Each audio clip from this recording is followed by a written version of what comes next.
this shouldn't make an answer manema enya Kennedy because omo ankasa see omo conduct omo survey in 3 phases. Yes. Into where first one, second one member October, and a third one member 2026. Into where the best member they say omo kasa no, most of them could have not been delegates. Into your second one, Kennedy can even come last. Kind of rata. Until these 4 people are still in the NPP, Kennedy can go nowhere close the election. These 4 people, they all stuck. They are the pulling but they are imposing Baumia on NPP. Who could have best set and Ghana? This is a Ghana card. And a Ghana card, you need the best set to do. So everything that played in that book, they can't tell us. And then, in Ghana, and that's Africa, the whole country, the whole universe, who that say Obiko elections are, ye president the first. Presidential candidates first, then they will now come down to take from the down. You say when we are going for a primaries, it's the branch elections. You elected branch executive. Branch will go and elect constituency. Constituency will go and elect region. Region will go for national, and the national and everybody will come together to take the presidential candidates. They are going for the presidential candidate because there's an agenda. Ask yourself, what is the agenda? Me, I want to check the Japan say the sick cannot one for bread. Yes, go. Listen, election. I'm going to say lottery. Kennedy knows he's losing. It is just boosting their chances outside. And so Kennedy corner work on a business aspect. I don't know arrogance, because if you talk about arrogance, Kennedy is number 1. Kennedy is very arrogant. And I will not advise any of the NPP delegates to vote for Kennedy because Kennedy have no track record. This issue of this you can't say you people, I don't know the media, we sometimes get everything wrong. Let me put it as a challenge. Say Obia or what Ghana has say. Watch TV or radio. What this audio did John Mahama attempt. That person should come out with like a video of John Mahama singing that song. Let me tell you what happened. John Mahama went to Otufo's birthday, and then Otufo asked him to he was invited on the floor to dance, and they played that song. So John Mahama, you can't tell me so. I'm on the dance floor with Otufo. Now he won't dance. So should we say Otufo was the boss? Mahama before he left power, now he has already inaugurated FSHS, which almost 10,000 students. That was the disabled, the needy ones. He was building e-blocks. He built e-blocks, and then after building the e-blocks, people still came out and they said they are voting against him because it was just a short period of time. You people forgot say he was the one who launched PSHS. So that was the reason why Mahama said that Ghanaians have short memory, because there was a reason. Ebusi ha black media edru edwada kunkun say that say de ko de ba aya na ye de ba beso mu maka cho say brebi abaso no obe like obe comment na wa shama foforo enso adwebi ha black ha de ensem no papa nko a we de nya etronim bibia ye kroje nko a na ye de ebeso mu na ene ekrata bi na mabonten a emu aye de ba ye na ye nya transi ya that say more the vibrant lady e o me nchen a ye be discussion ahodo bebre afa krata ahodo a e koso e o my Ghana e fa amonyosem titiri ho enu nti na yatena se a ye baba so mo na yenya yenim se enchai na krata bi abonten e che se afie besim no January no NPP amonyo kuo no ekwakohwe mu akwakoyi otitani a oba bedu omonim e 2028 about woni mu na ye friends Flagbearer omkwakoyi enipa ba akwam na die enimu enipa bia watwe oti a Ghana fo nyina ye on disem se opese wo pribi e Dr. Mahmoud Bawumia saso na owura akompre kon Japan saso na owura bride champion saso na owura educhum ene foforo pio ka ho enso na eba be prese afi 2028 omkwa akohwe se nkuni dia botire no obeje edi ama NPP na ye sore ya ehwemufo bi ede krata bi ababonten e kire se omuhwemu omoye no wokukuo mu kire se aba ebeto eba beyi otitani edi ama NPP na se obegina mu apre mampani adwa no eye owura Kennedy Japan ene benya na omu kire se ehwemu kire se vote obenya eye 51.4% ena odi ebe wini aya ba be pre 2028 about ebe koso no wona ebe di emu na mo rahina wa rahina na pome de bako we hwemufo no we Ghana hwemufo ena edi omu hwemu abase owura Kennedy ebe ko 51.4% na yen discuss emfa ho sai hwemu we ba abonten hu ye no sai ena wo fa no fa ye me eba omu ye mesere adai omu ye mesere foke because odimbi they tell me cause omu ye mesere no bebre. One, this shouldn't make an answer manema enya Kennedy. Because sure? Omo see Omo conduct almost 7 in 3 phases. Yes. Into where first one. Second one remember October. And a third one remember 2026. Into where the best mama they say ebi omo anomo kasa no ebi anade ebi most of them could have not been delegates. Into obesa second one. Omo your second one Kennedy can even come last. What say before say you call general election? BBC. They took from info analysis. Yes. Actually say mampeni otisui. Bibi actually say obefa. But this is coming from Omo own mouth. Omo say yes. Until you other me back to the point. At the end, mampeni nyai Emma they no more predate kra no ebuso. When so once we remove the army did say about research say omumunte amonyosema say member say. But the issue is who is doing it? Okay. It could be say Kennedy the loyalists. Mimiti we made Kennedy as met ma pools just to scare the others. All right. That is politics. If you are a politician, give me be wo hono. Bet ma ban so oh e bia me gina o minim say amount for me ne ka say wonye delegate but me bisa na asem. Because say I just want to make Baumia be panic say hey nkofo na ko you understand. So that is one and also you know ka say Mark Kennedy enje. Because they will organize another one which is going to be second and son the last one but me omo organize 1,000 no predicting Kennedy 100% he will still lose. Are you sure? Because until Nana do dan kwa Akufo-Addo akoya ya chine so ni ayi I can say ngwa na ni pakro akwatete ya say ya chine so ni ya ayi Gabi Osheda ako Bamti na de ono so anya so no chua ba o abrochire ayi Kenofurata. Until these 4 people are still in the NPP, Kennedy can go nowhere close to the election. These 4 people, yes. They are the pulling. But they are imposing Baumia on NPP. Baumia is going to win because who can say there was a book about them, the Japanese book, and then that one they are saying is that's what they are saying. But what about the things that played in the Japanese? Nyoma na ekoso.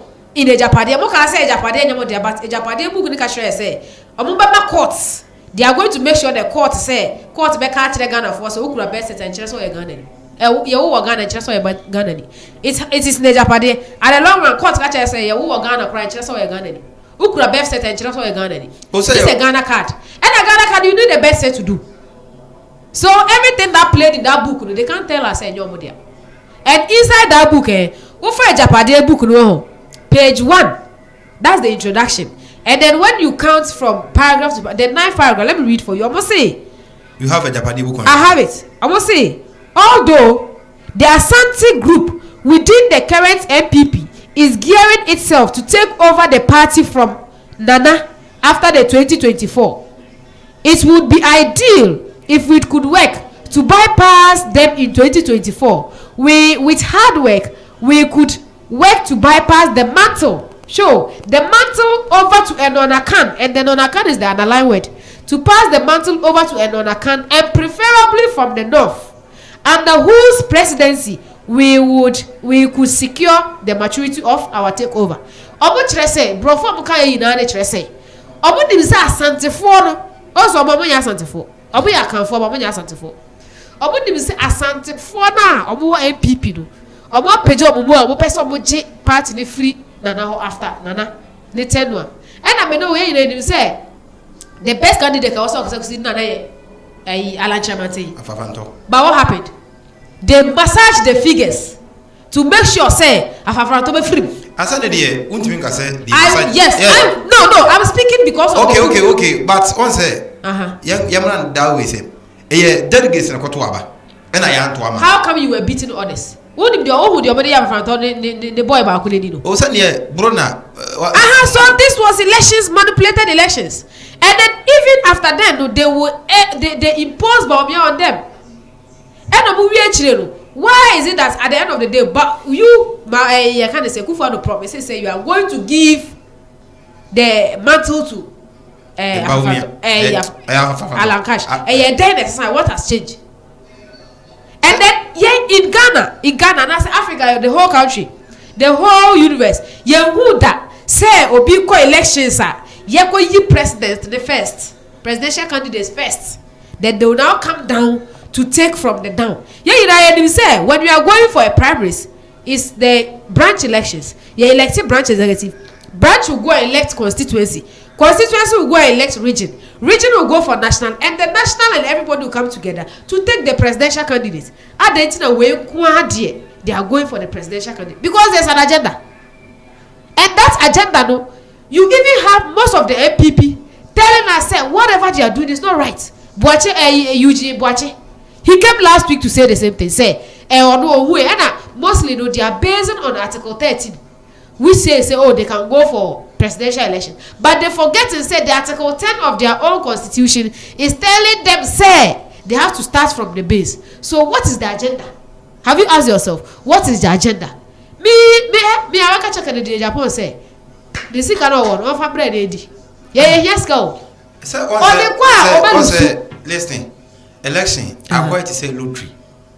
Unya to na udi away. Kennedy knows he's losing. Kennedy knows he's losing. Nobody will call election when I dream say okolusu. And I may catch me can catch you. Where yemfa MPP said here enhwemu ya ben. Ye hwe ekwan ye fa so to aba Ghana ha. Your parties be brebi was wa. Ka wo kwa catch you say ni say komo e standing. They know, do you know why they stand? No. Do you know why they are standing? The moment you go for the like you are able to reach that top, your chances of business opens. That is it. Until one ya we say now to I was chada ko no ni so we win. Ono kra we. No ko no ni so we win. I Franton ni say we will win. So what? It is just boosting their chances outside. And so Kennedy corner work on a business aspect. I don't know arrogance. Because if you talk about arrogance, Kennedy is number one. Kennedy is very arrogant. And me, I will not advise any of the NPP delegates to vote for Kennedy. Because Kennedy have no track record. Kennedy have no track record. Listen. Yes. Election ayeko. Yeah. Election. Obeye MP. Obeye MP no. O dey ya omumbo ne pesu aso no. Omuni wade a oyeye. Ede ma wo. Enti se ebredu se yakwa akopre dia. Bibie no ho se. Ede no ne pesu aso. The oyeye dia omumbo ne ho ene be cause we are here. The pesu aso even the road to his house dusty. Then how many years has it been? So on the pa, omo ho no menye sa no pen. So on the pa, ono nya no painting or the parliament o ka se o kwa aba no or the puntu aba peso no so. So you can't tell us say ono the okay say team. Second it was before say obi be ko prime minister na bibisa no. Ye wo nipa adosodoso ku ahodo a ombedi kan doso say we ofata say de ne ko Kennedy fata anase owura bawumia so fata anase owura duchum ana brand champion ne won ka ho nyina omo fata omo na beje atum say ai omo fata say inform ye de but omo pass through these people before say mfa 2024 election ye enye mfa to so omo nyina eko pass through but this time they've not yet done that oh so omo nyanya asa na meka Kennedy ko ye no omo so qualify so betimi a contest sa so ye owura bawumia so tum enti so omo nyina tum dia in my sense say dia that is in your sense, but I'm saying me, I'll not advocate for anybody to vote for him because if you are talking about voting for somebody like Kennedy who was able to or do obiba picture beto radio TV so I can say we hu na bunukunu the baby be about you 3 days na eku akwala no wo ka oba ko be advocate say to Obama Kennedy okay hwe on say ye omo last 2024 no ye be yeah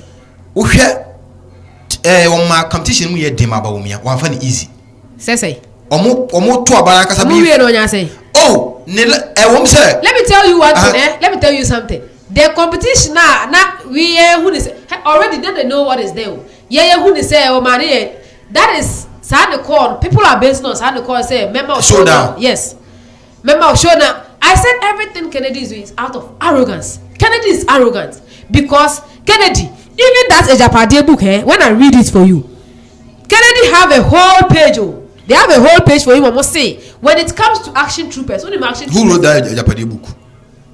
Oforiata, because they have the author, the Oforiata. Okay. If they talk about action troopers are those who go in terms of shootings. You see, Kennedy is the one in charge of that. Let's find say Omuna Matro Mase. But Kennedy Kachire said, Kroma, Otana the person was not working once. Eka say, Asantini who sometimes politics are dirty works. That is, listen, you see, this is the perception I'm always talking about. Why should we always be so? There were a lot of words say kasi di echira. Did he come back with listen, you were Ghana mampani. Satan obesana ko mampon. Obebo nyum bi wo asantema mu a. That is John Mahama. Yes. Also dead goat. Let me correct you. This issue of this you can't say minti obiano. You people, I don't know the media, we sometimes get everything wrong. Let me put it as a challenge. Say obia or what Ghana has say. Watch TV or radio. What this idea did John Mahama attempt. That person should come out with like a video of John Mahama singing that song. Let me tell you what happened. John Mahama went to Otufo's birthday. Otufo's birthday.